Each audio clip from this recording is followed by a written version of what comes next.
Hello India, সকলকে আমার আন্তরিক শুভেচ্ছা ভালোবাসা জানিয়ে আজকে আমি জমেছি রুকুনপুর যে ঘাট, সেই ঘাট গঙ্গার বাঁধ ভেঙে যেভাবে জলস্রোত প্লাবন শুরু হয়েছে, প্রচুর মাছ ধরা পড়ছে। আচ্ছা, মাছ কেমন হচ্ছে? হচ্ছে এবং জল আজকে কালকের থেকে স্পিড কমে গেছে না? অসংখ্য ধন্যবাদ। আমি কি পরিস্থিতির উপরে যাচ্ছে আপনারা দেখতেই পাচ্ছেন, ভয়ঙ্কর পরিস্থিতি, কি অবস্থা, শুধু জল আর জল। জলের এত প্লাবন, মানুষ কিভাবে যাতায়াত করছে সেই পরিস্থিতি আপনাদের সামনে তুলে ধরছি।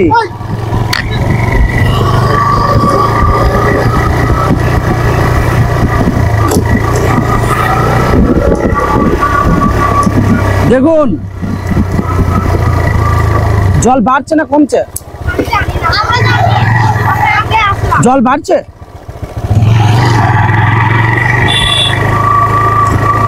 প্রত্যক্ষদর্শীরা বলছে কি পরিস্থিতি। আমি আগে বাঁধটা আপনাদের তুলে ধরবো। শোনা যাচ্ছে ধর্মদা পঞ্চায়েতের তত্ত্বাবধানে প্রধান সাহেবা চম্পা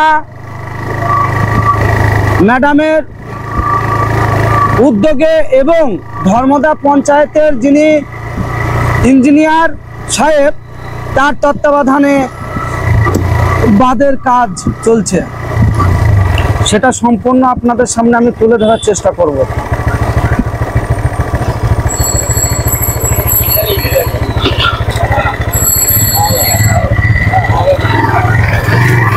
বলছি, এখানে কি হচ্ছে?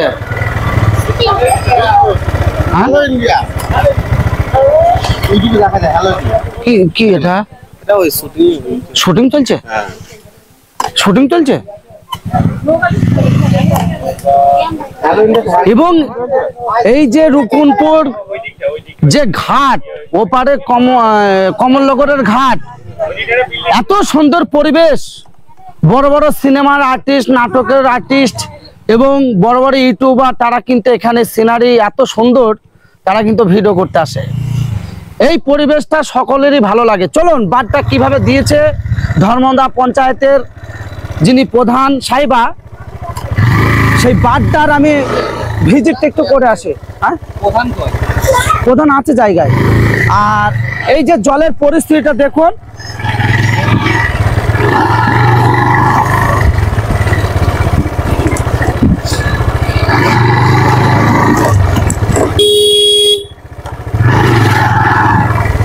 আপনাদের সামনে আমি বিস্তারিত তুলে ধরার চেষ্টা করছি।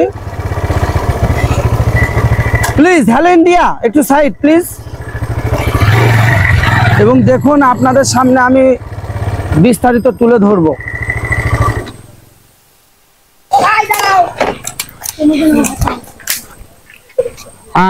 Welcome cameraman.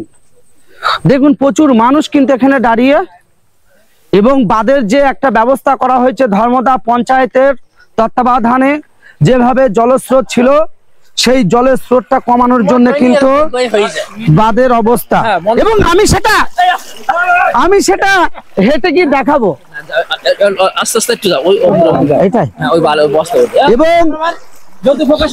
এবং ভয়ঙ্কর পরিস্থিতি, তার মধ্যেই আমি নামতেছি।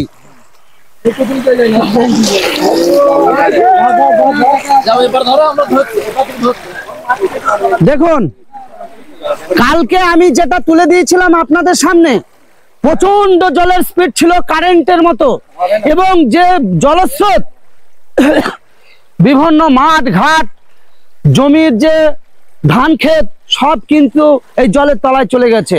এবং আমি আজকে দাঁড়িয়ে আছি একদম গঙ্গার সঙ্গে, যে বাঁধের ব্যবস্থা করা হয়েছে ধর্মদা পঞ্চায়েতের তত্ত্বাবধানে, বিশেষ যে বাঁধ, এই বাঁধের দ্বারাই কিন্তু অনেক জলের স্রোত কমে গেছে। তো আপনাদের সামনে আমি বিস্তারিত তুলে ধরছি। এবং ক্যামেরাম্যান, প্রচুর মানুষ, এদের একটু দেখাবে এখানে এই বাঁধ দেখার জন্য, জলের স্রোত দেখার জন্য কত মানুষ কিন্তু এখানে অপেক্ষা করছে।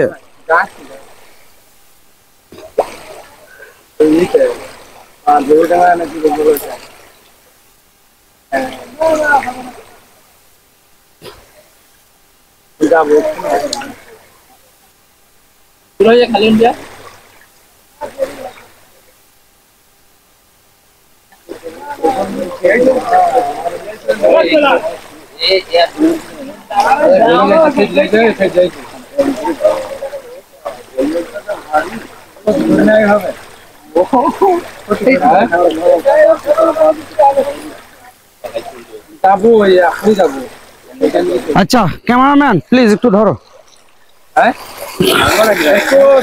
লাইভে শুধু গোটা শুরু করে দেবা, চালু করে দেবা, শুরু করে দাও। হ্যালো ইন্ডিয়া, আপনাদের কাছে বিশেষ বার্তা দিতে এসেছি। কি, আমি এখন রয়েছি নদিয়া জেলা নাকাশিপাড়া থানা এবং ধুবুলিয়া থানার যে রুকুনপুর গ্রামের যে গঙ্গার বাঁধ, এবং ওপারেতে একটু ঘুরি দেখাবে ক্যামেরাম্যান, শুধু জল আর জল, এই গঙ্গার একদম থই থই পরিস্থিতি। এবং জলের যে পরিস্থিতি, এখানে বাঁধ ভেঙে গিয়েছিল, এই বাঁধ ভেঙে যাওয়ার ফলে দীর্ঘদিন এই যে জলের যে একটা স্রোত চলছিল, সেটা কিন্তু আজকে, হ্যাঁ আজকে ধর্মদা পঞ্চায়েতের তত্ত্বাবধানে এই যে একটা বাঁধের ব্যবস্থা করা হয়েছে। বাঁধে কি কি আছে? টিন আছে, বাঁশ আছে, এবং বস্তায় যাই হোক কিছু আবির কিংবা আবিষ ঢুকানো আছে। এবং আমি কিন্তু সম্পূর্ণ এই গঙ্গার সাইড দিয়ে হেঁটে দেখাচ্ছি, এবং এদিকটাও কিন্তু যথাযথ বাঁধের ব্যবস্থা সম্পূর্ণটাই করেছে। তবে একটা কথা বলি, এই যে জলের স্রোত এতটাই, এই স্রোতের কিন্তু প্রচুর জমি, মাঠ, ঘাট, ধান ক্ষেত সেগুলো কিন্তু জলের তলায় চলে গেছে। এবং হ্যাঁ, আপনাদের সামনে আমি সত্যি বাস্তব যেটা একদম লাইভ কাস্টিং আপনাদের সামনে তুলে ধরছি। কেন, এই যে একটা সমস্যা, মানুষ যেভাবে একটা বড় সমস্যার মধ্যে পড়ে যেত, সেটা থেকে কিন্তু আপাতত ধর্মদা পঞ্চায়েতের তত্ত্বাবধানে এই বিশেষ বাঁধের ব্যবস্থা করা হয়েছে। অসংখ্য ধন্যবাদ ধর্মদা পঞ্চায়েতকে এবং প্রধান সাহেবা এবং বিভিন্ন যেসব অঞ্চলের যারা এই বাঁধের সঙ্গে যুক্ত, যারা এই ব্যবস্থা করেছেন, সকলকে আমার আন্তরিক শুভেচ্ছা এবং ভালোবাসা জানাই। অবশ্যই এই যে বাঁধ, এই ব্যবস্থা করা হয়েছে, এটা যদি ব্যবস্থা করা না হতো তাহলে কিন্তু খুব তাড়াতাড়ি এই রুকুনপুর গ্রাম এবং পাশে সরডাঙ্গা আদিবাসী গ্রাম রয়েছে, তারা কিন্তু জলে থই থই এবং ভেসে যেত বলা যায়। তাই এই যে এত সুন্দর একটা বাঁধের যে ব্যবস্থা করেছেন, অসংখ্য ধন্যবাদ। এরকম সবসময় সতর্ক থাকা উচিত, এবং যে কোনো এই দুর্যোগ মোকাবেলার জন্য সকলকে প্রস্তুত থাকা উচিত। তবে আপনারা প্রত্যেকে কমেন্ট করেন, আপনারা কি জানতে চান। আমি এখন আছি নদিয়া জেলা নাকাশিপাড়া থানা এবং ধুবুলিয়া থানার যে রুকুনপুর ঘাট, গঙ্গার সেই ঘাট যেটা ভেঙে যেভাবে জলের স্রোত ছিল, সেই ভাঙা বাঁধ কিন্তু নির্মাণ করা হয়েছে অতি দ্রুততম এবং ধর্মদা পঞ্চায়েতের তত্ত্বাবধানে। তো জনগণ, অনেকে এলাকাবাসী রয়েছে, তাদের কাছেও আমি কিছু বার্তা এবং কিছু জানার চেষ্টা করব। কি পরিস্থিতি ভয়ঙ্কর, এক্ষুনি আমি পড়ে যেতাম। কি পরিস্থিতি, ওই সর্বনাশ, কি পরিস্থিতি দেখেন। বলছি এই যে এত এলাকাবাসীর মানুষ রয়েছে, বলছি দাদা, এই যে জলের স্রোত, আজকে যে বাঁধ নির্মাণটা করা হলো, এতে কতটা উপকার পেলেন? ভালোই উপকার হলো। এখন বাঁধটা দিয়ে জল যেভাবে যাচ্ছিল কাল পরশু, সে বিকট জল যাচ্ছিল, সেটা থেকে অনেক রেহাই পেয়েছে। বলছি এই যে আপনার এই বাঁধ নির্মাণে কতটা খুশি আপনি? ভালোই খুশি আছি। খুশি? হ্যাঁ খুশি। কি আপনারা কতটা খুশি বলা যাচ্ছে না এই বাঁধ নির্মাণে? বলছি দাদা, এই যে বাঁধ, হ্যাঁ বলো, কি বলবে, কতটা খুশি এই বাঁধ নির্মাণে? অনেকটা খুশি। তবে আপনাদের কাছে এই যে বার্তাটা দিতে আসলাম, অনেক ব্যক্তি আছেন তারা কিন্তু মানুষের খারাপটা তুলে ধরে। আমি কিন্তু খারাপটা প্লাস ভালোটা দুটোই তুলে ধরি। এটাই হচ্ছে আমার সঙ্গে সকলের পার্থক্য। এবং যেটা ভালো করেছে সেটাও কিন্তু তুলে ধরলাম। ধর্মদা পঞ্চায়েতের সকল বিন্দু যাদের উদ্যোগে আজকে এই বাঁধ নির্মাণ করে গেছে, কঠোর পরিশ্রমের মধ্যে দিয়ে তাদেরকে অসংখ্য ধন্যবাদ। এবং বিস্তারিত আমি সম্পূর্ণ ভিডিও দেখতে থাকেন, আমি তুলে ধরার চেষ্টা করছি আরও কোন কোন জায়গায় এই জলের প্লাবন এবং কতটা পরিমাণে জল বেড়েছে এবং কি পরিস্থিতি হতে পারে সম্পূর্ণ তুলে ধরার চেষ্টা করছি।